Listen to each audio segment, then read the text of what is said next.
Bueno, pues continuamos en esta segunda jornada del seminario doctoral del Premio Europeo Carlos V al Foro Europeo de la Discapacidad sobre el tema Unidos en la Diversidad, el impacto de la Unión Europea en la vida de las personas con discapacidad. Ayer tuvimos un pequeño cambio en el programa, como sabéis, pero lo retomamos hoy y, bueno, no fue por motivos técnicos. Lamentablemente, en estas fechas las compañías aéreas no funcionan todo lo ágiles que nos gustaría y impedían que el siguiente interviniente pudiera estar a tiempo para la primera jornada donde estaba previsto. Es Pedro Pablo Milán Fonseca y se encargará de presentarlo nuestra compañera, que ya no necesita más presentación, pero aquellos que solamente se dediquen a ver este vídeo en redes sociales, deciros que se trata de Ana Milosevic, que es miembro de la Red Iberoamericana de Alumni de Juste. Ella es además investigadora de la Universidad de Lovaina, KU Leuven, en Bélgica y en Italia, y es además miembro del jurado de las becas del Foro Europeo de la Discapacidad. Para nosotros siempre un gran honor tenerte aquí con nosotros y todo el apoyo que nos prestas en este programa. Ana, todo tuyo. Thank you, Miguel. Gracias, Miguel. En este último panel, antes de la comida, vamos a abordar un tema muy importante, y es el tema de la cultura. La presentación que Pedro Pablo va a hacernos en un minuto tiene que ver con el turismo cultural y la inclusión en los itinerarios culturales europeos en relación con la discapacidad. Es un tema que tiene mucho que ver con el corazón de la Fundación Juste, porque saben que hace unos años hubo un programa doctoral sobre las rutas culturales, los itinerarios culturales. La Fundación Juste está detrás de los itinerarios culturales de Carlos V de esta región y aborda este tema de la integración cultural europea. ¿Por qué el acceso a la cultura es tan importante? El acceso a la cultura es un derecho humano fundamental, de acuerdo con la Declaración Universal de Derechos Humanos, pero también se trata de algo muy importante para la promoción del sentimiento de pertenencia y la cohesión social de todas las personas europeas. Pedro se va a centrar en las rutas europeas del Consejo de Europa y, como escuchamos ayer en diferentes presentaciones que hemos escuchado sobre el tema de la inclusión, el Consejo de Europa casi siempre a nivel europeo sirve como una especie de precursor, de laboratorio de lo que luego se convierte en buenas prácticas. Entonces, sin más dilación, voy a presentar a Pedro Pablo Milán Fonseca. Espero estar pronunciando bien su nombre. Es licenciado en turismo, destacado con summa cum laude por la Universidad de Turismo de La Habana. Ha reconocido el premio al mérito científico y como estudiante más destacado en el área de investigaciones por el rector de la universidad. Es decir, tenemos muchas expectativas. Ha cursado maestrías en Dirección de Empresas y Relaciones Internacionales.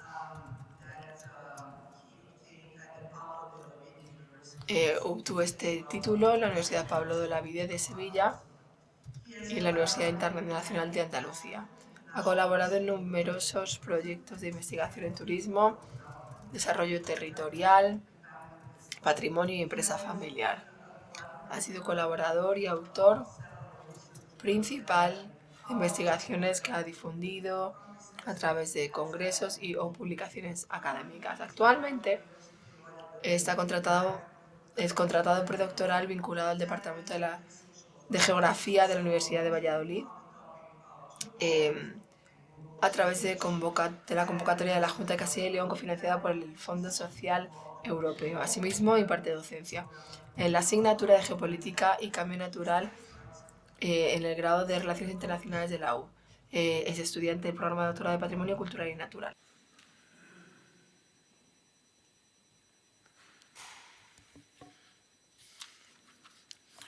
Hvala, profesor Milosevic. I want to thank I want to thank your kindly presentation.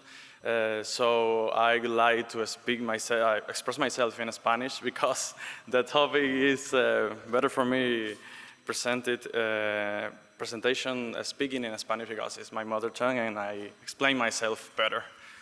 So, bien, como ha comentado la profesora Milosevic, el tema que vamos a tratar hoy pues, tiene alguna motivación principalmente vinculada con la Fundación Juste, ¿no?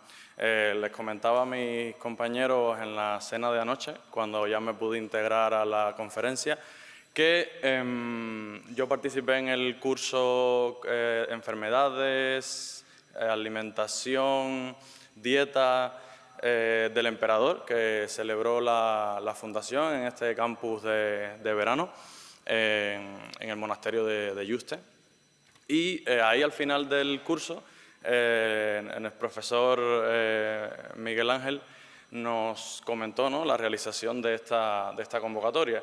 Y desde ese momento, obviamente pensando en el tema del cual se iba a tratar, empecé a ver qué podía aportar para contribuir fundamentalmente en el tópico y, entre otras cosas, para apuntarme la posibilidad de poder publicar, que, como todos saben, para hacer carrera es trascendental. Bien, pues a partir de ahí, viendo también en los récords de la Fundación, encuentro que ellos ya habían tenido, como comentó la profesora Milosevic, un seminario doctoral sobre los itinerarios culturales del Consejo de Europa, que en el último año, a pesar de que mi tesis va un poco más allá, nos hemos querido centrar en este programa porque lo consideramos un laboratorio de buenas prácticas, ya que se trata de implementar a través de políticas, a través de proyectos con las regiones, actividades que, centradas en los territorios, algo que ya se ha comentado por otros profesores, es tan importante, logran articular lo que en el futuro se convierten en políticas para otro tipo de proyectos, ¿no? O sea, que a partir de lo que se hace ahí logramos obtener luego cambios significativos en otro tipo de actividades. Antes de entrar en tema, también me gustaría agradecer a la Fundación Juste, ¿no?, por haber valorado tan positivamente mi candidatura.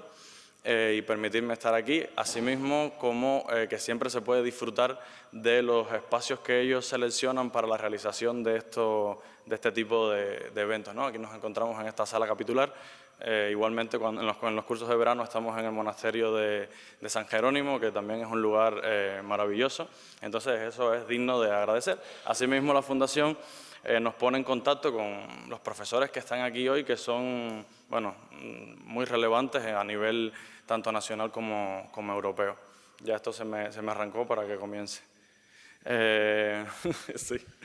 Y bueno, sobre todo también por el contacto que tenemos con nuestros compañeros, que escucharlos ayer te motiva, ¿no?, a seguir haciendo cosas de gente tan interesante, etcétera, con los que nos estamos reuniendo. Muy bien, dicho la parte protocolar, que siempre toma algo de tiempo, pero que es tan importante como la propia investigación, vamos a entrar, vamos allá, ¿no? Tiene un poco de animación la presentación, pero intentaré corregirlo, ¿no? Bien, cuando comienzo a investigar este tópico de cómo se conectan los nodos conceptuales que nos traen en esta investigación, dígase accesibilidad universal, turismo inclusivo, que también, turismo en general, y cómo se relaciona esto con las rutas o los itinerarios culturales del Consejo de Europa y la cultura en sí, o el turismo para la cultura, nos encontramos con esta serie de investigaciones, ¿no? La de la izquierda la tomo de Aguirre Montero, que hace este mismo análisis y que yo intento 5 años después un poco perfeccionar, ¿no?, utilizando esta herramienta de VozBeaver, donde podemos tomar una serie de metadata de publicaciones, ahí hay al menos entre 900 y 1000 publicaciones, y ver cómo se interrelacionan los nodos conceptuales. Perdón, quisiera decir algo a Guadalupe López, que creo que esa no es la presentación. Esa es la anterior a la final. Bien, entonces, para no perder mucho tiempo, sigo hablando sobre esto, ¿no? Estos nodos conceptuales que interrelacionan grupos de investigaciones tienen en sí un elemento fundamental, ¿no? Y es que podemos descubrir cuáles son los clústeres de los papers y sobre qué se está hablando en debate académico, ¿no? A partir de ahí podemos construir algo tan crucial para la investigación como la parte conceptual, la parte epistemológica y asimismo estructurar las hipótesis que van a ser luego probadas en el trabajo empírico de campo y también pues encontrar las buenas prácticas para poder llevar a cabo la investigación. ¿Se pudo solucionar lo de la presentación? Sí. Sí, vale. ¿Continúo entonces o...? Bueno. Sí, es que luego voy a necesitar cosas que están en la otra. Bien, pues en este proceso de ir descubriendo el fenómeno, ¿no? Doy con estos materiales tan importantes a la hora de poder hablar sobre este tema, que es esta compilación de Derby, el libro de Urri y fundamentalmente el código ético mundial de la Organización Mundial del Turismo, ¿no? Que a partir del año 2019 pone un enfoque importante en la inclusión de los colectivos, descubriendo a sí misma de que a partir de la última década el turismo se ha vuelto más allá que de ser un sector empresarial, de la economía, en una actividad social, ¿no? En una cuestión de derecho de las personas, vinculado con el derecho al descanso, el derecho al ocio, el derecho a la retribución a las vacaciones pagadas, ¿no? Que fueron conquistas del siglo pasado, pero que hoy en día se están materializando a través de qué hacemos con ese tiempo, ¿no? En eso el turismo tiene mucho que decir.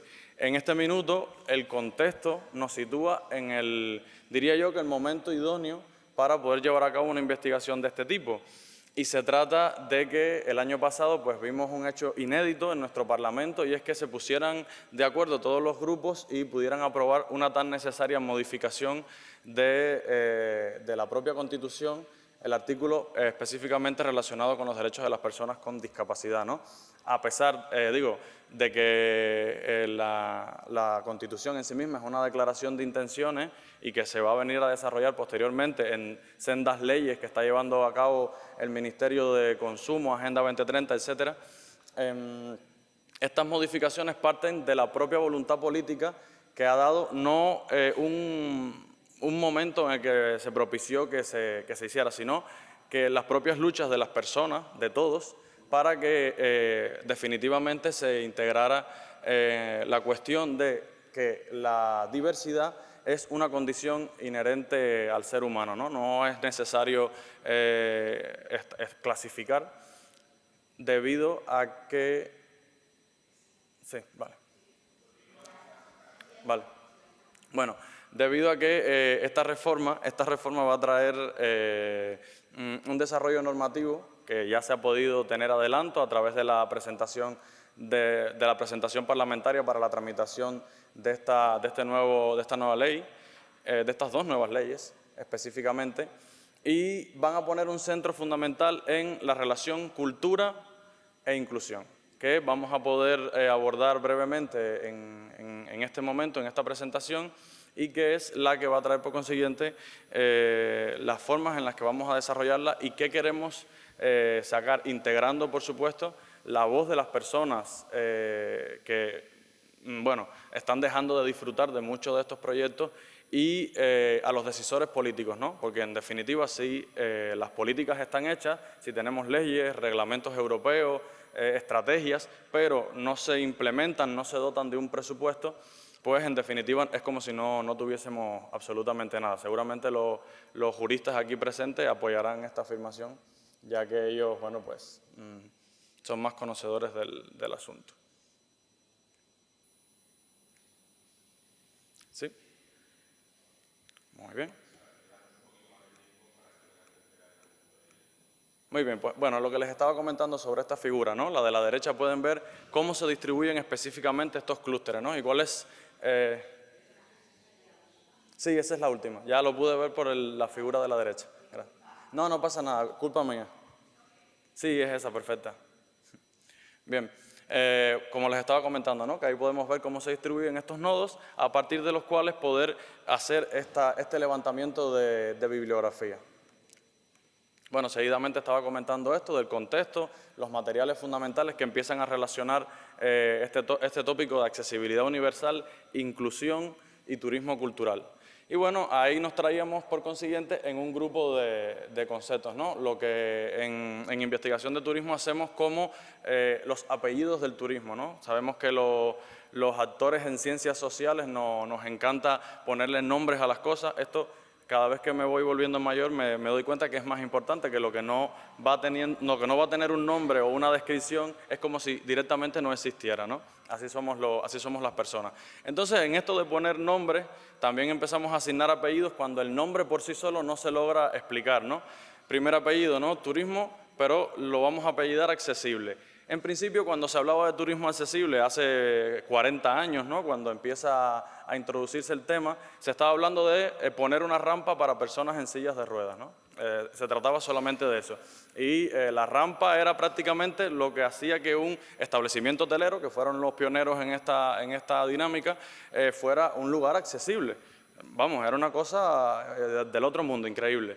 Claro, olvidábamos que la diversidad del ser humano va más allá de que pueda o no acceder físicamente a un lugar, ¿no? Si ponemos la rampa, pero luego no tenemos a un personal con las actitudes, como estaban comentando otros compañeros tan importantes este tema, pues es como si no le estuviésemos invitando a pasar, a pesar de que la rampa esté ahí. Luego este concepto evoluciona posteriormente a lo que los autores empiezan a nombrar como un turismo para todos, ¿no? Que se trata entonces de unos entornos y unos servicios utilizables por el mayor número posible de personas sin necesidad de adaptaciones posteriores, lo que integra lo que han también debatido en la mañana como el diseño universal, ¿no? Que como comentó nuestro compañero es pues un concepto que adoptamos en las ciencias sociales pero que proviene de la arquitectura. Cuando por allá por el 70, 60, ya empezaba a escribir de esto. Ahora no me apunté el autor, pero lo tengo en la compilación, luego lo podemos mirar. Empezaba a escribir sobre cómo las edificaciones debían de hacerse para que todas las personas pudieran acceder a ellas sin ningún tipo de limitaciones. En definitiva, lo que viene es a poner el foco en una cuestión que todos hoy aquí en este salón compartimos, y es que la discapacidad no reside en la persona, sino en el entorno. Cuando nosotros no somos capaces de interactuar pongamos un ejemplo, con la plataforma electrónica del Ministerio X para descargarnos un certificado, es que estamos siendo también discapacitados nosotros, pero ¿somos nosotros los culpables? Bueno, la plataforma electrónica es la que debería, en cierta medida, poderse adaptar a que todos los usuarios pudiésemos interactuar con ella. Ciertamente para eso, bueno, hacen falta otras cosas, pero bueno, no es el tema hoy. Luego el turismo también lo empezamos a apellidar como inclusivo. Bueno, pero esta inclusividad, como el uso de la palabra viene ligado al género, se daba por entendida cuando lo inclusivo incorporaba cuestiones de género, pero olvidaba todo lo demás. Entonces, claro, en este desarrollo de estos conceptos empezaron los autores a principios del 2000, empezando a aportarlos, a dar detalles sobre ellos, y empezaron luego a integrar otras variables que han hecho de ellos que hoy podamos utilizarlo ciertamente como una matriz conceptual interesante a la hora de poder formular políticas públicas, ¿no? Claro, ¿a dónde no ha llegado esto? A la praxis, que es lo que vamos a analizar. Por otro lado, el turismo social, que de lo que trataba era de que todas las capas de la sociedad, o sea, enfocado solamente en el elemento económico, pudieran acceder a actividades turísticas, ¿no? No trataba nada más allá, o sea, olvidaba nuevamente el tema de la accesibilidad. Bien, las rutas itinerarios culturales del Consejo de Europa que vamos a analizar hoy integran otros dos conceptos más que traemos este día. Se trata de qué son las rutas turísticas, como todos conocen, bueno, pues a grosso modo un producto donde su objetivo principal sería la movilidad turística y la experiencia recreativa, ¿no? No siempre incorporando criterios patrimoniales o de investigación. Por otro lado, pues las rutas culturales, que ya es algo más reciente de los últimos 15, 20 años, ya tienen un componente interpretativo y es frecuente que cuenten con unos objetivos de conservación y difusión cultural. O sea que van buscando preservar las identidades, los espacios, no solamente queriendo vender al usuario final. Pues estos dos elementos, sumados a tres criterios fundamentales que da el Consejo de Europa a la hora de poder vertebrar los itinerarios culturales, ¿no? Y son que deben de tener un carácter transnacional, o sea, que se comparta la misma cultura entre diversos países de la Unión, o sea, transnacional y temático entre fronteras, debe de tener una fundamentación científica patrimonial, o sea, basado en la investigación y documentación de estos temas, y debe de tener unos objetivos de cooperación, y esto es fundamental para el desarrollo de los itinerarios culturales. ¿Y por qué nos sirven de laboratorio para poder analizar políticas públicas? Porque tienen en ellos ligados un elemento fundamental como la cooperación institucional, educación e interpretación pública para promover valores comunes, ¿no? Y este específico de los valores es el que enlaza, por un lado, a la Declaración Universal de Derechos Humanos para las personas con discapacidad y estos itinerarios culturales, ¿no? Es el fenómeno de los valores compartidos lo que nos permite poder hacer un análisis de ellos y ver qué podemos aprender para que el sector turismo pueda, en alguna medida, ir más allá de las acciones que está haciendo a día de hoy, ¿no? Sobre los modelos de discapacidad, si bien no voy a entrar a comentarlos porque seguramente ya todos han leído, sabemos de lo que estamos hablando, los nombres que se les ha dado, sencillamente me gustaría dedicarme a ver cómo se ha interrelacionado el modelo con la actividad turística, ¿no? En un primer momento, cuando se trataba de la prescindencia, o sea, por allá por el anterior al siglo XIX, las personas con discapacidad directamente no existían, pero es que el turismo como lo conocemos hoy tampoco existía. Así que pues nada más, no estaban integrados, no había forma de relación entre personas con discapacidad y esta actividad. Bueno, cuando pasamos al modelo médico, que trata de atender a la diversidad como una enfermedad que hay que corregir, que hay que ajustar, que hay que adaptar, que hay que tomar medicación, que hay que usar determinadas cosas para poderse adaptar al entorno y no al revés, pues en el turismo la visión que se tenía de este tipo de personas era sencillamente que era un paciente a rehabilitar, ¿no? De ahí el turismo médico por la época busca crear balnearios, sanatorios, etcétera, para que las personas con discapacidad asistieran y se trataba puramente de beneficencia social, no tenía otro fenómeno, ¿no? Luego avanzamos un poco más hacia allá la década del 80, 2006, donde estamos creando una conciencia, ¿no?, en este tema. Ya ven el 2006 como un punto de inflexión debido a la salida de la Convención de Derechos Humanos de las Personas con Discapacidad, que cambia completamente todo el panorama. Discúlpenme por la velocidad. Bien, pues en este punto ya la persona es titular de derechos, ¿no? Directamente va a estar vinculada a el derecho a la cultura, el derecho a un turismo sano, recreativo, más allá de la beneficencia con la que se estaba trabajando o la necesidad de rehabilitar, ¿no? En este contexto, entonces, vamos evolucionando en el turismo fundamentalmente entre el modelo integracionista, que era, bueno, vamos a crear un hotel para personas así, o vamos a crear un centro recreativo para personas así, o una ruta, o un momento puntual, sino que vamos a llegar a lo que hablamos o hablan los autores a día de hoy como la inclusión transformadora, que se trata de integrar nuevamente el diseño universal en los proyectos que tengamos, en este caso de itinerarios culturales, ¿no? ¿Cómo sería esto? Pues no sería que en algún punto de la ruta exista un momento para que la persona pueda interactuar, sino que la ruta en general tenga las menores barreras posibles para que todos podamos acceder a ella sin dificultad. Esto, por supuesto, reconociendo un factor fundamental como que la accesibilidad es un fenómeno multidimensional, ¿no? Se manifiesta en muchas condiciones diversas que tenemos como personas, porque, bueno, para poner un ejemplo puntual, a día de hoy cada vez vamos necesitando de estas más y si no las tenemos, pues no vemos o vemos muy poquito, ¿no? Yo en este caso no veo absolutamente nada. Bien, pues ¿me considero yo que pueda tener algún problema a la hora de hacer cualquier cosa? No, porque sencillamente hay otras formas en las que puedo interactuar con el medio, en las cuales el medio me lo facilita, por supuesto. O sea, cuando se ponen pantallas en los lugares, cuando se explica con texto una obra de arte, cuando se crean audios para que las personas puedan escuchar lo que se está enseñando, cosas así invitan a que se disfrute mejor de este tipo de experiencias.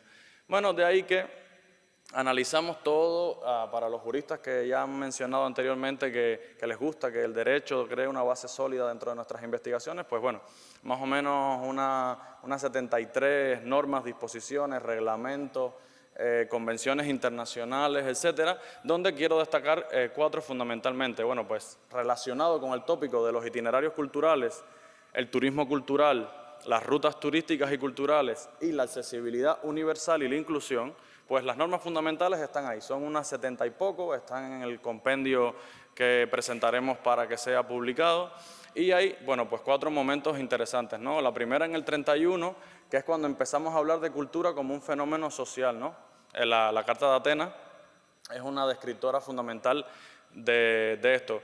Luego, en el 80, la Declaración de Manila, que es la primera que logra integrar a la inclusión como un espacio para que tenga lugar en el turismo, ¿no? La inclusión de personas con discapacidad directamente. Ya por el año 80 estábamos hablando de este tema. Seguidamente, pues, la Declaración de Santiago de Compostela, que es la que da inicio a las rutas e itinerarios culturales a través de una manifestación del Consejo de Europa, donde reconocen que hay valores compartidos que se deben de preservar y que para ello es fundamental construir proyectos como los itinerarios culturales europeos que permitan que la imagen de Europa y sus valores y las libertades, obviamente, sean conocidas y disfrutadas por todos en igualdad de condiciones. El año 2006 es un punto de inflexión para nuestro específico de la accesibilidad universal por la Convención de Derechos Humanos de las Personas con Discapacidad y en el año 2023 se modifican o se crean los criterios para certificar un itinerario cultural, donde a pesar de estar en el contexto con la estrategia europea para la atención a las personas con discapacidad, desde el 21 hasta el 30, a pesar de estar en el mismo momento temporal de muchas normas, los criterios de certificación no integran de forma explícita la necesidad de incorporar la accesibilidad para el reconocimiento de los itinerarios. Es a partir de ahí que encontramos, bueno, pues el primer problema que van a tener este tipo de proyectos a la hora de poder, bueno, pues abocarse a la integración de la accesibilidad universal en ellos.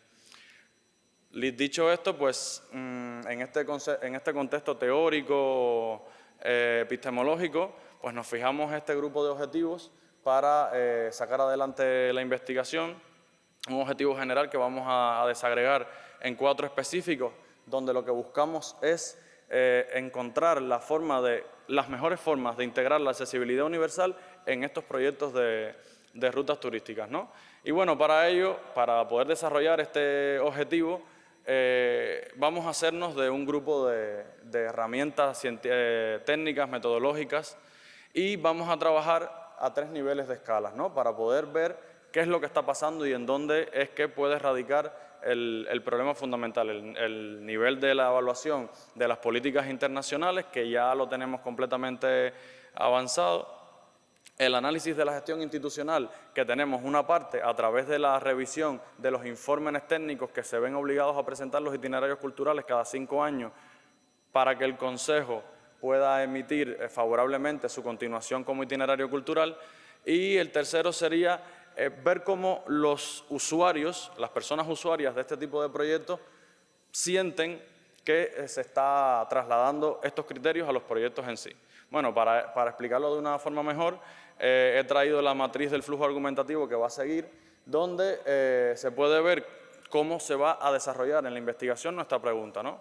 Que se trata de cómo se materializan los principios de accesibilidad universal establecidos en las políticas europeas de discapacidad en la gestión y experiencia turística de los itinerarios culturales del Consejo de Europa, específicamente en Castilla y León, porque bueno, es el espacio, es el territorio donde más accesible tengo yo la información, el contacto con actores y decisores, y donde podré obtener un trabajo empírico más serio, ¿no? Ahí estamos viendo cuál es el desafío fundamental, que se trata pues de la vinculación, ¿no? Cómo las personas usuarias pueden también dar su voz para que la accesibilidad sea integrada atendiéndolos a ellos, no a cómo pues los decisores puedan pensar que es mejor o como nosotros los investigadores querramos definir, sino que sean los usuarios los que ciertamente digan cómo sería mejor para ellos que se integraran, que se materializaran, ¿no? Fundamentalmente, dentro de las áreas que tienen los itinerarios culturales, nos estamos enfocando en lo que sería el turismo cultural y el desarrollo sostenible. Es donde más encaje encuentra la accesibilidad universal en los proyectos de itinerarios culturales.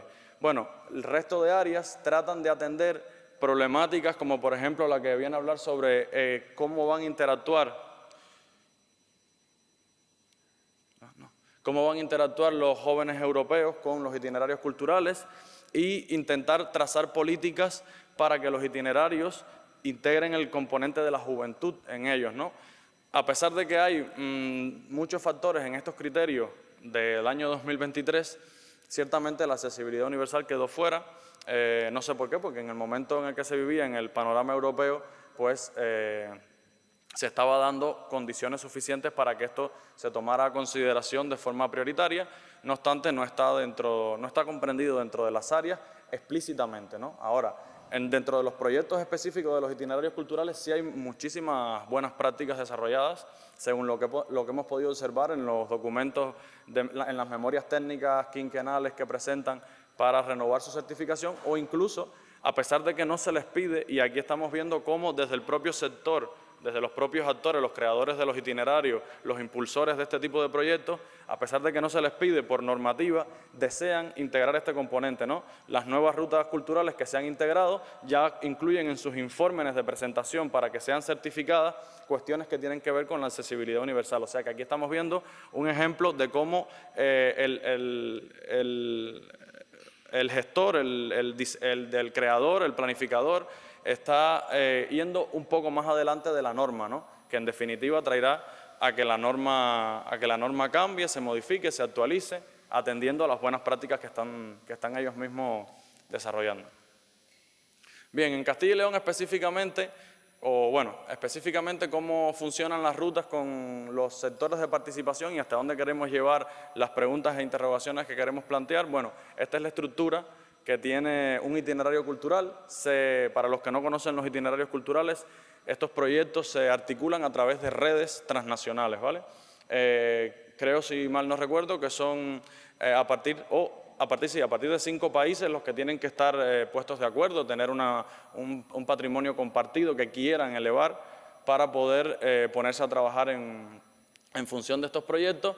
Y de lo más importante, bueno, pues son las redes de especializaciones que se van a fundar con los proyectos de itinerarios culturales, que involucran universidades, centros de investigación, museos, yacimientos arqueológicos, escuelas, otro tipo de centros de educación y operadores turísticos, ya que, bueno, al interrelacionar todo esto, la preservación de la cultura y a su vez la garantía de esta como un derecho humano se va a facilitar. Dentro de los propios itinerarios culturales, cada 2 años en algunos, o incluso anuales, se celebran conferencias, congresos, donde se empieza a hablar de cómo proteger ese patrimonio mejor y a partir de los últimos 2 años se ha integrado incluso, por ejemplo, en el caso de la Ruta de los Fenicios, el cómo se puede hacer llegar ese patrimonio a todas las personas por igual, ¿no? Entonces, bueno, pues este tipo de redes lo que permiten es que si en uno de los Estados miembros, en alguno de los territorios se está llevando a cabo una buena práctica, en la red se comparte y eso puede llegar incluso a otros territorios. El análisis es buscar cuáles son estas buenas prácticas que han tenido éxito y cuáles son específicamente las que no, quizás por condiciones económicas, quizás por voluntad. A ellos nos estamos dirigiendo, ¿no? Bueno, pues este mapa que he desarrollado esta mañana, por eso es que la presentación no llegó a tiempo, sitúa el espacio en el que nos vamos a mover, ¿no? Nosotros en el Departamento de Geografía trabajamos, como podrán imaginar, con mucha cartografía, porque para nosotros el territorio es capaz de leerse a través de un mapa, ¿no? Si no tenemos un mapa y no podemos visualizar dónde nos estamos moviendo, pues nos va a ser más difícil poder comprender la magnitud de un territorio, ¿no? De ahí que, bueno, al nivel de detalle, el nivel de especialización de la propia carta. En este caso, este es el gobierno que participa de 6 itinerarios culturales que tienen presencia en Castilla y León.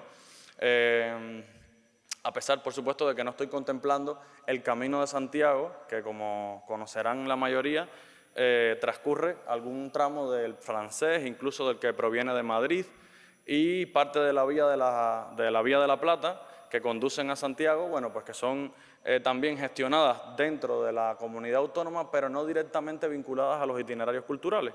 Entonces, por eso es que no se encuentran representadas aquí. Aquí solamente estamos analizando cuáles son los órganos de gobierno que vamos a tener, dígase ayuntamientos, autoridades locales, diputaciones provinciales, o, como les estaba comentando en la figura anterior, que relacionábamos cómo funcionaba la red de un itinerario cultural, los museos, ONG u otras instituciones que participan, ¿no? En este caso estamos viendo que en Castilla y León tenemos 41 actores que forman parte de esta gestión de itinerarios culturales. Allí, bueno, pues nos queremos llegar. Fundamentalmente están concentrados, como pueden ver en el mapa, en el centro de la región. No es casualidad que por ahí esté también pues, la pseudo capital, porque conocerán que Castilla no tiene una capital definida, estatutaria, a pesar de que de facto funciona Valladolid como ella, pues bueno, ahí se va, es un núcleo donde va a tener lugar pues, la mayor parte de las iniciativas, de los involucrados, de las partes interesadas en poder participar de este tipo de proyectos.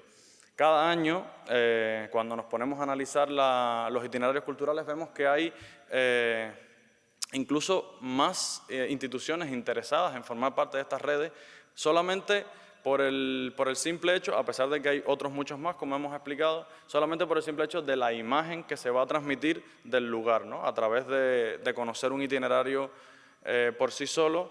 No es lo mismo luchar, por así decirlo, siendo un pequeño municipio, que estar integrado en una red más grande, con otros atractivos incluso más potentes, y que el tuyo se pueda haber beneficiado de ese efecto de atracción que generan sitios, monumentos, etcétera, de mayor envergadura, ¿no?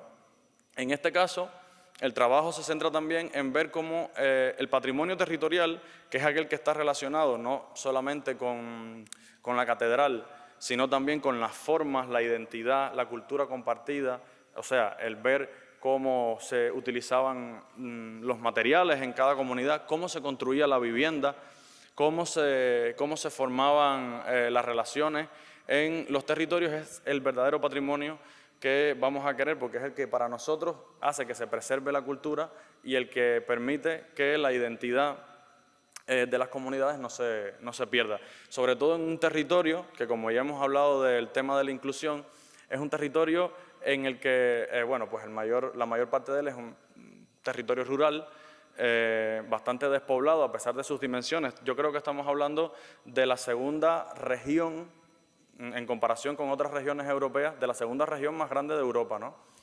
Castilla y León. Yo estaba en Sicilia haciendo una investigación con compañeros allá y, bueno, claro, cuando estamos trazando objetivos de comparabilidad, a pesar de que Sicilia también es una región un poco olvidada por el gobierno central italiano, al sur, etcétera, para establecer una comparabilidad con Castilla y León, tenemos que entender primeramente que Sicilia cabe 6 veces en Castilla.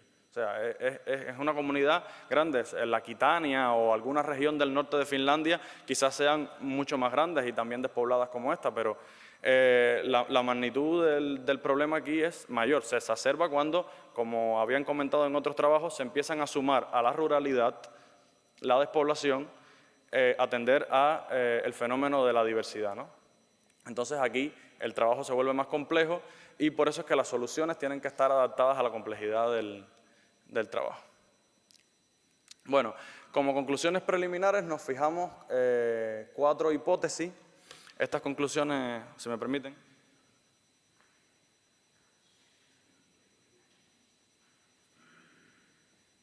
Estas conclusiones preferiré compartírselas leyéndolas como las tengo escritas, porque así no perderé el fundamento de las mismas, ¿no?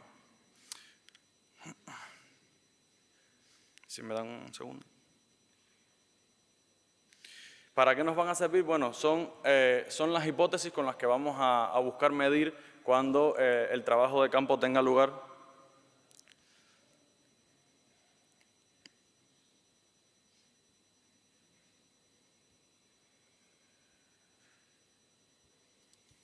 Y bueno, se tratan de cómo se interrelacionan los 4 componentes que estamos investigando, ¿no? Tanto el turismo cultural, como la inclusión, como los propios itinerarios culturales y la accesibilidad universal.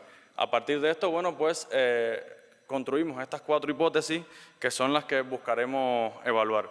Primeramente, la primera de ellas, que la accesibilidad física, entendida como la rampa en la entrada de un museo o un piso regular en condición sine qua non, para garantizar la participación de personas con limitaciones significativas de movilidad, pero no garantiza una inclusión genuina o una experiencia significativa. Una persona usuaria de silla de ruedas puede ingresar formalmente a una catedral con rampa, pero si la interpretación del patrimonio es solo verbal o visual, sin descripción, no puede acceder al contenido patrimonial. Si no hay asientos de descanso distribuidos, la fatiga física puede impedir un recorrido completo. Luego, la accesibilidad física es condición necesaria, pero solo suficiente en combinación con la atención a otras dimensiones, lo que hablábamos inicialmente de la multidimensionalidad de la accesibilidad, ¿no? Cuando es entendida de forma integrada.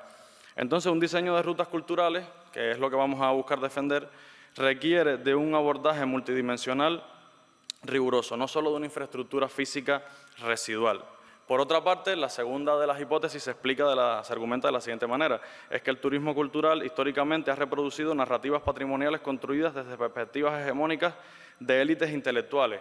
En el caso del Grand Tour, por ejemplo, los eruditos, los arqueólogos, los historiadores, o sea, los académicos occidentales, excluyendo perspectivas de comunidades locales, de personas con discapacidad, de mujeres, de minorías étnicas. Una inclusión genuina requiere diversificación intencional de narrativas patrimoniales, o sea, que la narrativa busque cambiar el concepto que tenemos hoy en día de turismo cultural. Sería uno de los objetivos más ambiciosos, sería que nos permitiríamos preguntar qué historias son contadas, desde qué perspectivas epistemológicas, se incluyen las voces de las poblaciones locales, de personas con discapacidad, de mujeres, de minorías. La accesibilidad multidimensional, entonces, facilita y acelera esta diversificación porque obliga a simplificar narrativas, a visualizar conceptos complejos y a textualizar la información, haciendo explícitas suposiciones ocultas de las élites. Luego, la accesibilidad universal es acelerador de transformaciones epistemológicas profundas en el turismo cultural. La tercera de ellas se argumentaría como que la matriz conceptual propone que la inclusión no es un estado alcanzable, ni destinos fijos, sino un proceso permanente. O sea que debemos de darnos cuenta que a pesar de que en determinadas instalaciones, espacios culturales, tomemos medidas en función de garantizar el acceso a todos a nuestros sitios, tendremos que ser más ambiciosos porque reconociendo que somos diversos es que podremos hacer llegar este espacio cultural y patrimonial a todos, ¿no?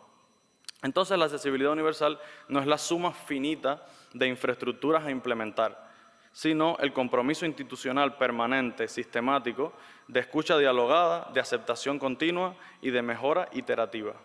Esto tiene implicaciones profundas para las políticas públicas, ya que requiere mecanismos de retroalimentación permanentes, investigación periódica sobre experiencias de personas con discapacidad, presupuestos sostenidos en el tiempo. No se trata de iniciativas o campañas puntuales, ¿no? Sería esta la idea. Finalmente, como la última, argumentaríamos que las rutas culturales, por su naturaleza territorial dispersa, articulan espacios geográficamente distantes bajo una narrativa unificadora. La inclusión en el contexto de rutas significa que esa articulación territorial es accesible con toda su extensión geográfica distribuida. Lo que comentábamos anteriormente de construir una ruta o un itinerario cultural y, salvo en algunos tramos, en el resto de ellos no estamos siendo un entorno accesible para todos. Esto implica que las conexiones de transporte son accesibles entre puntos de la ruta. La información está disponible y se encuentra en múltiples formatos a lo largo de la ruta completa. Los servicios, tanto de alojamiento, alimentación, descanso, servicios higiénicos, entre otros, son accesibles durante la trayectoria. Una ruta cultural donde solo la ciudad central, como nos está sucediendo a día de hoy, es accesible, pero los pueblos intermedios, caso de Castilla y León, carecen de servicios adaptados, reproduce una exclusión territorial sistemática. Esto quiere decir que la inclusión en los itinerarios requiere una accesibilidad distribuida, y acuñamos este término, no concentrada. Aunque no se deja de reconocer, y esto sería una limitación para esta última hipótesis que seguramente daremos con ella, no se deja de reconocer que es desafiante, particularmente en contextos rurales con infraestructura limitada, donde muchas rutas patrimoniales españolas se localizan.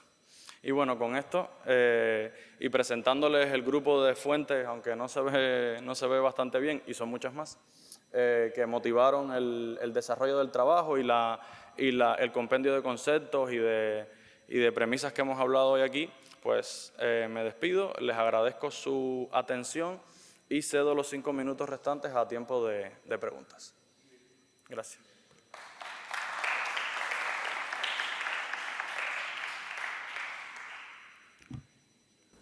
Thank you, Pedro. I'm taking the floor now. Gracias, Pedro. Tomo la palabra. Muchísimas gracias por esta presentación tan exhaustiva. Bueno, voy a empezar los comentarios diciendo que primero de todo te voy a dar un feedback general sobre el proyecto general y luego ya pasamos a cosas más específicas.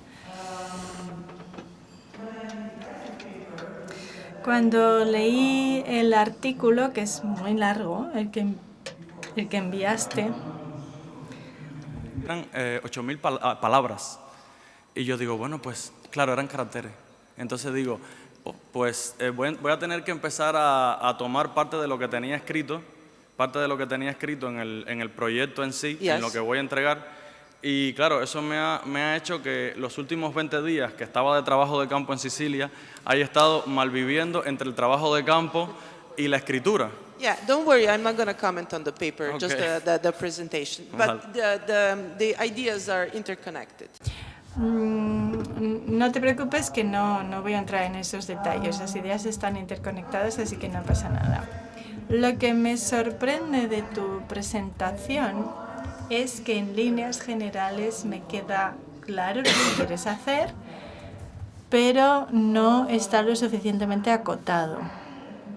Me falta una pregunta de investigación concreta. Entiendo que es una elección situacional, que quieres hablar de rutas culturales en una región concreta y conozco casos específicos, pero el marco teórico me parece bastante poco claro todavía.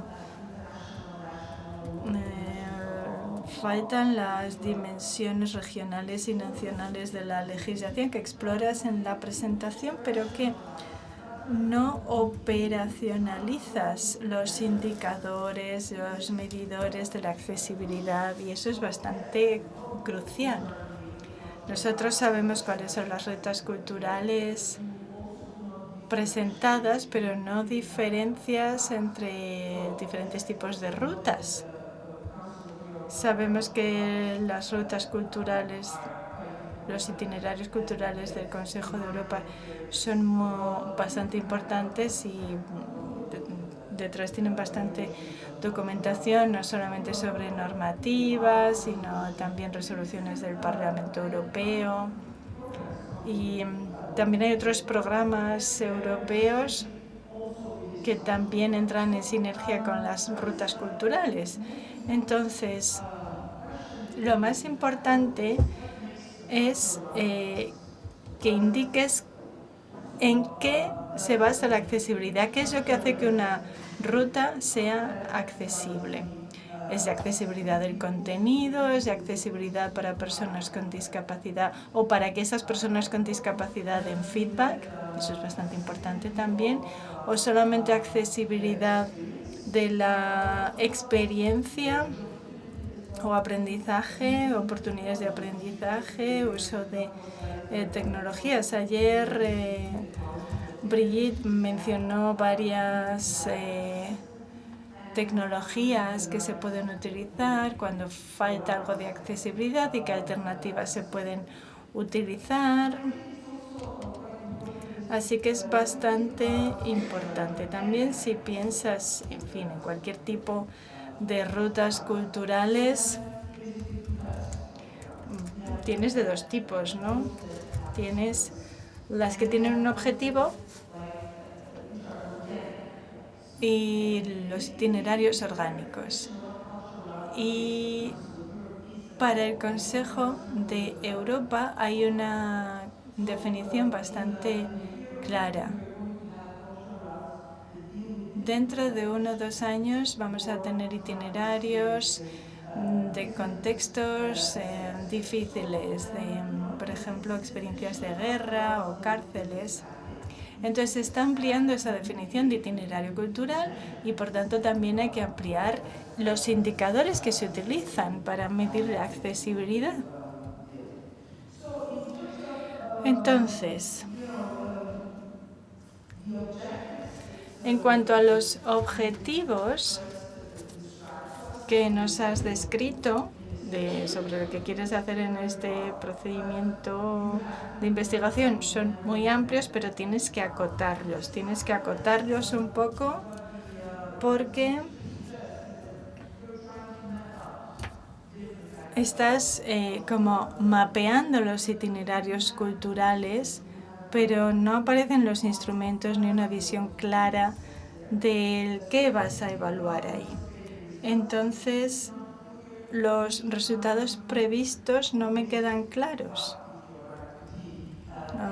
¿Cómo has llegado a esos resultados previstos? Yo lo que sugiero es que, bueno, estamos... está más o menos bien, pero ahora tienes que acotar y llegar al punto en que establezcas una contribución clara con resultados medibles. ¿Cómo lo vas a hacer? Eso depende de ti. Si vas a comparar los 6 itinerarios, si vas a hacer un análisis de lo que vas a comparar y luego qué vas a hacer con los resultados. Es decir, la pregunta con mayúsculas. Vas a calcular hasta qué punto son accesibles, si son accesibles o no, si vas a dar recomendaciones a las instituciones que las gestionan, si vas a estudiar los problemas de los usuarios. Tienes que acotar mucho, tienes que acotar al grupo objetivo y a la contribución en sí. No tiene por qué ser un análisis específico centrándote en los 6 itinerarios, porque quizás es mucho trabajo. Puedes seleccionar 2.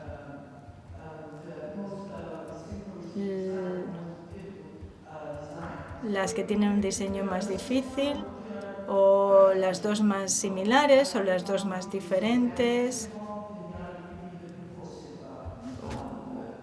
Una puede ser orgánica y otra la propuesta, porque a lo mejor pues tienes una ruta vitivinícola y otra más histórica o histórica difícil.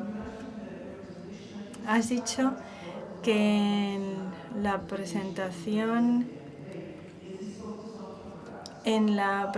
queda bastante desenfocado el foco, valga la redundancia, de los derechos humanos, como pasó también en alguna de las de ayer.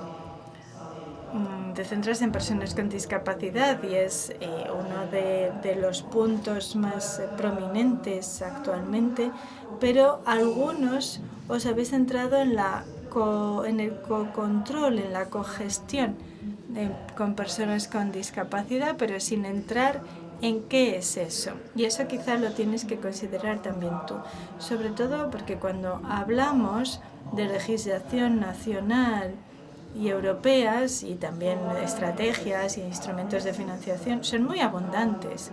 Por ejemplo, en 2013 fue el Tratado de Marrakech, no sé si lo conocéis, que es un esfuerzo concreto de renegociación de los derechos intelectuales para que las personas con discapacidad puedan beneficiarse de esa renegociación de los derechos intelectuales. Por ejemplo, si uno tiene un documento escrito y quiere modificarlo para que sea accesible para personas con problemas de visión u otra discapacidad, pues tienes que lidiar con los derechos de propiedad intelectual.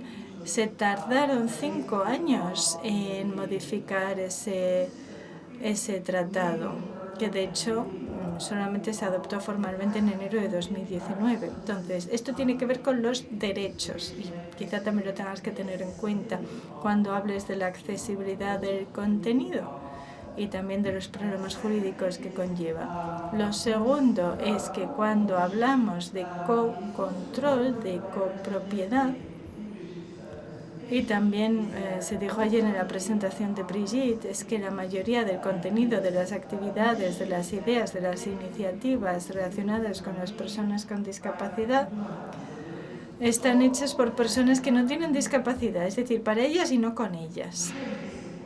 ¿Por qué es importante esto?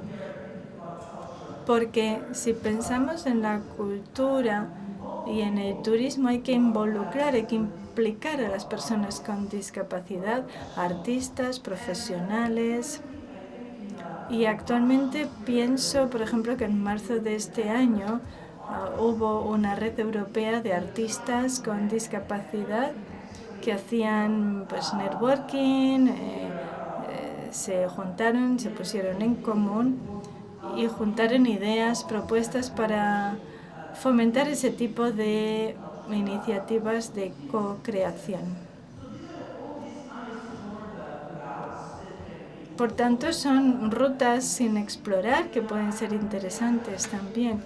Y lo dejo aquí porque estoy segura de que hay más gente con comentarios y quizá Miguel también sobre los itinerarios culturales, Carlos V, porque él tiene conocimiento práctico sobre ese itinerario.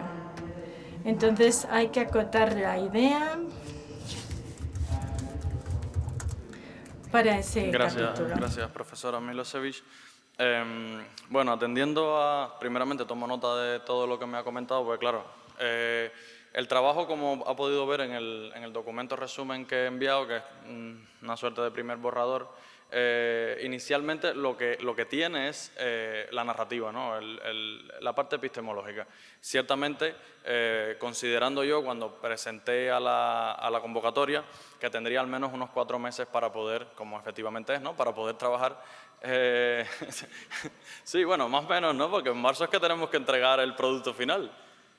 Bueno, claramente, como usted ha podido notar, falta aún el trabajo de campo que hay que sacar adelante. Bueno, pues para eso, lo primero que hice fue, ya que voy a interactuar no únicamente con las personas que siempre trabajo, sino una diversidad de personas compleja, hice un curso para ver cómo adaptar las encuestas, el método de observación y el método de entrevista para poder interactuar con ellos. Terminadísimo y ya tengo listos, obviamente, los instrumentos. ¿Qué pasa aquí? Que a partir de enero era que yo tenía fijado hacer este trabajo, así tal cual. Y por eso es que no encuentro el punto final en el que conecta la parte teórica con la empírica, porque es que la empírica está diseñada pero no ejecutada. Sobre el tema de escoger unas rutas y a qué niveles la vamos a analizar, bueno, pues yo he decidido inicialmente a estudiar cómo van las 6 rutas que pasan por Castilla y León a través de los informes técnicos, que ya eso también lo tengo, está en el borrador, porque los informes técnicos nos van a dar una guía de saber qué observar, ¿no?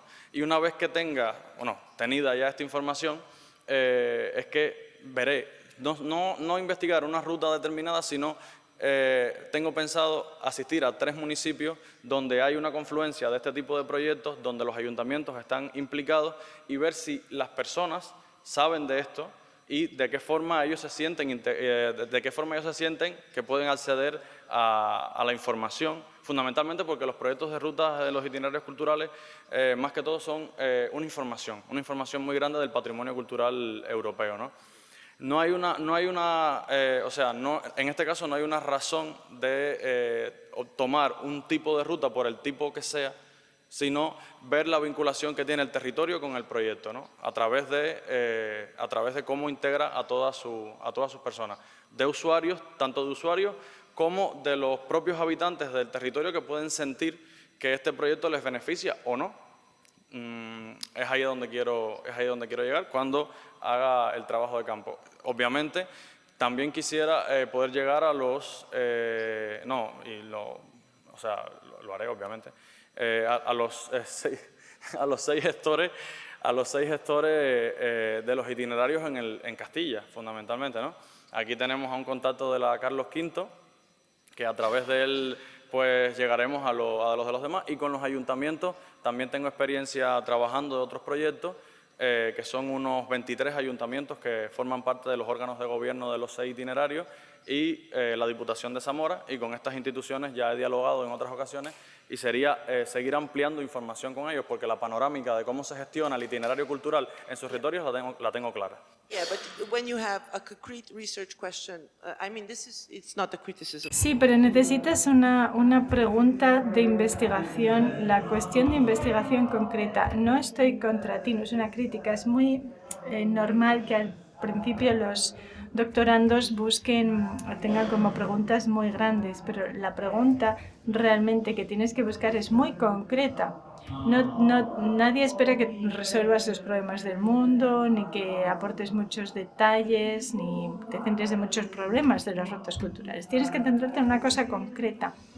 Por ejemplo, la accesibilidad para ciertos tipos de discapacidad, cierto tipo de visitantes, o el feedback, la satisfacción con las opciones de accesibilidad, el aprovechamiento en materia de accesibilidad, para ver si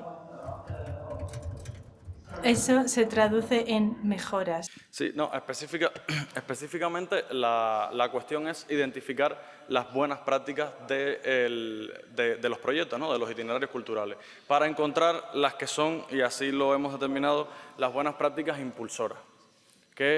A ver, los itinerarios culturales, ¿por qué ellos? Bueno, porque son el tipo de proyectos que tienen una atención en red que les permite que una política caiga en ellos, como se ha visto en otro tipo de temas, no específicamente de accesibilidad, y trascienda de fronteras y logre llegar a otro tipo de proyectos turísticos. En este caso, la política pública de hoy en día en materia de turismo de la comunidad autónoma y posiblemente de todas es que cada pueblo debe de tener su grupo de rutas culturales para poder ofrecer al visitante, ¿no? El tema es que en este popurrí de rutas culturales que tienen los pueblos a veces no se siguen, criterios unificados para poder diseñarlas, ¿no? Entonces, en este caso, lo que va a resultar de ello... I would be very careful with using Ten mucho cuidado cuando uses ejemplos de buenas prácticas. Yo recomiendo no hacerlos porque luego está el problema de la replicabilidad de las buenas prácticas, porque si quieres ser muy analítico con cualquier tipo de problema, tienes que saber que el problema suele ser muy específico de un contexto y de una región. Entonces, si tienes muchos indicadores adaptados a ese contexto, el problema con las buenas prácticas es que, bueno, es bastante evidente, no se puede replicar el mismo éxito en diferentes tipos de contextos. a bit differently, but Voy a plantear esto de otra manera. Voy a parafrasearlo. Hay que ser muy específico con los indicadores de qué se están midiendo. Y hay que ser muy concreta diciendo que esto es específico de una región y de un contexto. Y funciona para estos ejemplos concretos. Muy bien, veo varias, así que vamos a empezar por aquel lado. Entre los miembros del jurado no veo más. Rosa. Darte la enhorabuena por la presentación. Y la verdad que me quedo con una frase que has dicho, y es que ponemos apellido a todo. No sé si es positivo o negativo, pero es verdad que ponemos a todo positivo y además apellido. Además podríamos entrar en el debate de los apellidos. Pero sí que es verdad que también por experiencia de la tesis doctoral sí que a veces que se nos escapan keywords o palabras que a veces están hablando de nuestro tema y que no la contemplamos. Y claro, dentro de los apellidos me ha sorprendido porque es que a veces dentro de la palabra sostenibilidad, que bueno, yo también mañana hablaré de ello, incluyen todos esos apellidos que tú has nombrado del turismo. Entonces te lo digo porque mi tesis no va sobre turismo, pero sí que he leído algunas prácticas del sector de turismo que hablan de turismo sostenible y hablan justamente de todos esos apellidos que tú has puesto al turismo. Entonces, solamente no era una pregunta, sino también pues, un consejo o que busques esa bibliografía de turismo sostenible, porque puede estar hablando, igual que vosotros, también incluso en el aspecto geográfico, y que te puede servir incluso también para concretar algunas cosas que te han comentado. Porque al final yo también por experiencia propia, porque en prevención, en salud y seguridad también hay muchas keywords de sinónimos, además en inglés o en español utilizamos diferentes palabras, y que yo creo que hay bibliografía de verdad, y que también te pasaré la que yo tengo porque he leído, de que soy consciente de que puede incluso ayudarte en tu estudio. Y nada, darte la enhorabuena y sigue con esa pasión y ese amor por tu investigación que yo creo que compartimos todos en Gracias, Rosa. este seminario. No, sí, pero ¿qué pasa con el turismo sostenible y por qué he mencionado obviamente los otros? Porque cuando hacemos alusión en turismo a turismo sostenible, los gestores rápidamente lo transforman a medio ambiente directamente. O sea, el turismo sostenible en su componente social, entendida, ¿no? El turismo sostenible, la sostenibilidad económica, social, ambiental, en su componente social está desarrollado a través de estos criterios. Pero te voy a agradecer muchísimo si tienes materiales que me lo hagas llegar para cumplir con las indicaciones de la profesora Milosevic. Sí, solo decirte que como la sostenibilidad ahora mismo definida por la Unión Europea también incluye la parte de gobernanza y la parte de social, pues yo creo que ahí puedes encontrar un nicho que te pueda ayudar a tu investigación. Solo eso. Sergio. Bueno, pues muchas gracias, compañero, no solamente por tu intervención, sino porque me has ayudado a esclarecer alguna duda, igual que lo hizo ayer Ismael, porque hemos podido conversar que en la parte de mi tesis tengo un pequeño epígrafe que hablo como el ocio y el turismo como punto de discordia,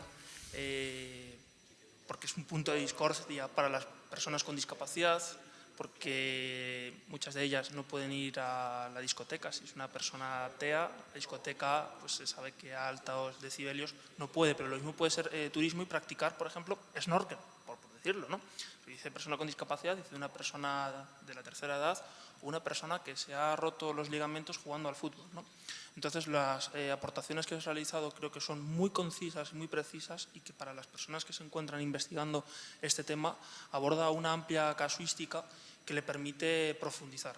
Ojalá y que esto nuestros queridos y queridas políticas y políticos lo supieran a la perfección, porque partiendo de la base de que España es el segundo país, si mal no recuerdo, en datos de turismo después de Francia, y que es una de nuestras principales fuentes de ingreso, pues quizás creo que esto lo podría incluso aumentar y conseguir nuestros ingresos haciéndolo un turismo verdaderamente accesible e inclusivo. Así que mi más sincera enhorabuena y gracias. Gracias. No, de este tema solamente agregar, siguiendo la línea del turismo de la discordia, ¿no? Que a veces pasa que confundimos el fenómeno o la actividad, que para mí yo lo considero un derecho, ¿no? Porque todos queremos vacacionar, cuando terminamos nuestro trabajo queremos movernos o estar en casa, pero de alguna forma esparcirnos, ¿no? No se trata de un lujo, como pues en algunos foros se debate de que el turismo, bueno, pues es un lujo, etcétera. Bueno, el turismo es una necesidad también del humano del día de hoy, que se asiste de tecnologías para reducir su carga de trabajo y contemplar un poco más, ¿no? Con el paso del tiempo seguramente la inteligencia artificial nos haga que no trabajemos menos y nos dediquemos a las humanidades, ¿no? Que es lo que nos identifica como otro tipo de especie en este planeta. Y en este sentido es la gestión, que casi siempre es lo que estamos investigando en turismo, es la gestión la que hace que tengamos en ocasiones una concepción nociva y negativa de la actividad turística. Sí, profesor Bussier. So, yes. Una sugerencia más. Creo que Ana ya te ha dado la metodología. Tienes que ser más concreto y tienes que centrarte en un problema concreto. En segundo lugar, todos estos itinerarios existen. Creo que tienes que empezar describiendo lo que ya existe y luego aplicar la metodología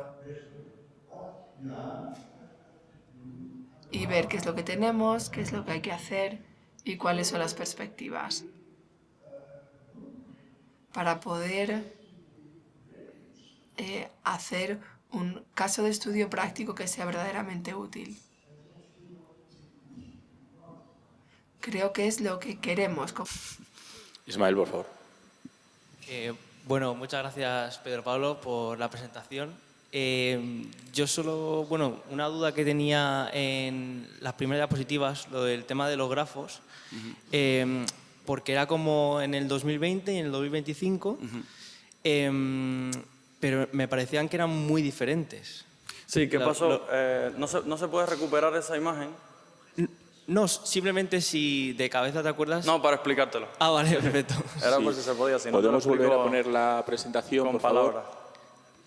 Bueno, de lo que se trata es que los autores que hicieron el primer análisis de coocurrencia se olvidaron, al parecer, de limpiar el orden de categorías.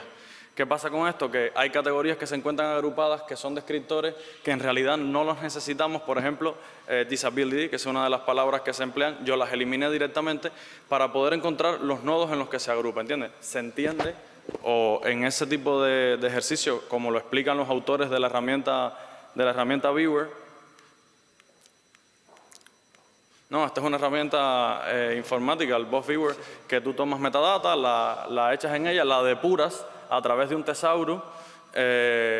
Lo que le pasó a los primeros es que primeramente no depuraron la data, no utilizaron un tesaurus para depurarla, y luego dejaron categorías genéricas que se sobreentiende que ya están implícitas dentro de los clústeres. Por ejemplo, dejar directamente disability o accessible tourism, porque se entiende que la data que se buscó utilizó esos metabuscadores para poder extraerse. Entonces, a partir de ahí yo entendí que esto estaba implícito, y es que pude obtener los 4 grupos, incluido un pequeño grupo de autores que empieza a relacionar el tema de la psicología, ¿no? dentro del turismo accesible y tal, que es el quinto pequeño que ves ahí de color púrpura. Pero bueno, esta es la idea. Yo lo que hice fue limpiar la data, que no, o sea, a los autores anteriores, a pesar de que están publicados en Springer Nature, se les pasó. If I may just very briefly, Una mención brevemente. Otra cosa que tienes que tener en cuenta es que hay diferentes rutas culturales, pero la decisión de realizar cierto tipo de obras para que los edificios sean más accesibles no está necesariamente vinculada con la propia ruta cultural, porque la mayoría de estos proyectos se han beneficiado en el pasado de los proyectos Interreg. Lo sé porque has hablado de Sicilia. Ahora hay un gran proyecto Interreg para hacer que diferentes museos e instituciones culturales en Italia y Grecia sean más accesibles para personas con discapacidad. La mayoría de estos proyectos se financian a través de esta financiación europea. Entonces está el tema de si la ruta cultural como tal es accesible o si ya se ha beneficiado de la evolución, de la concienciación de que nuestro patrimonio cultural debe ser accesible para personas con discapacidad, y por lo tanto la Unión Europea refuerza este derecho a tener acceso a la cultura. Sí, la limitación la tengo clara, por supuesto. Sé que los itinerarios, como se componen en red, puede darse el caso de que existe una institución que por sus propios medios tome determinadas decisiones que no tienen que estar conectadas necesariamente con el conjunto del itinerario. Eso sí. Y bueno, claro, está dentro de las categorías a la hora de poder depurar la información. Sí, yo te quería hacer un comentario, además de agradecerte la exposición, porque creo que puede ser un revulsivo en algún sentido cuando tengas el trabajo finalizado, precisamente para promover lo que es la accesibilidad y en el caso de las rutas culturales, que sean, digamos, tengan más en cuenta este tipo de parámetros y de criterios, porque hasta ahora realmente entre los itinerarios culturales y los criterios oficiales no recogen para nada, con lo cual creo que el resultado que salga de tu investigación y de tu trabajo puede ser un verdadero revulsivo de cara al propio programa de itinerarios culturales. Sí que me gustaría, y va muy en línea también con lo que ha dicho Eric, hacer una puntualización en lo que se refiere a la hora de tener en cuenta el tipo de itinerarios culturales, porque hay una gran diversidad y no todos los itinerarios culturales tienen como prioridad el desarrollo del turismo cultural. Te pongo, por ejemplo, el caso de los itinerarios del patrimonio judío. para nada tiene como prioridad el desarrollo de proyectos turísticos, lo cual no quiere decir que en un momento dado sí que necesiten desarrollar estrategias de accesibilidad, por ejemplo, para lo que es el acceso al patrimonio que ellos representan o el acceso a la documentación histórica que ellos representan, pero no está ligada necesariamente al tema del turismo cultural, con lo cual ahí es necesario hacer una diferenciación muy importante en lo que se refiere a las rutas certificadas por el Consejo de Europa que tienen una orientación o una posible orientación de desarrollo turístico y aquellas que están más ligadas al tema de la recuperación y la puesta en valor de la memoria y el patrimonio cultural, simplemente a modo de observación.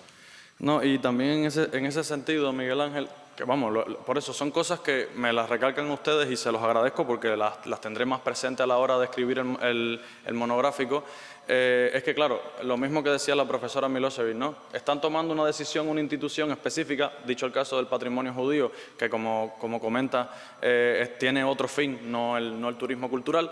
Sin embargo, por ejemplo, cuando estábamos investigándolo en Sicilia, hay 2 balnearios que son miembros de la red de patrimonio judío y que son balnearios que datan de la época, etcétera, que utilizaban dentro de la judería. Tienen sus visitas guiadas, están enfocados al turismo y son cuestiones de ellos muy privadas, porque de hecho son instituciones privadas, no forman parte de la red pública, son instituciones privadas, tienen un dueño, lo que buscan es pues su negocio.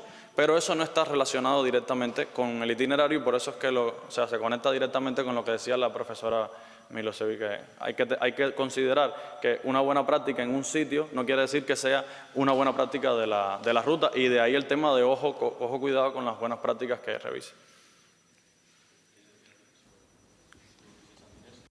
Oh, yeah, I agree. I mean, like we all... Estoy de acuerdo, todos estamos de acuerdo. Son comentarios muy útiles para ti sobre diferentes aspectos que tienes que tener en cuenta antes de profundizar.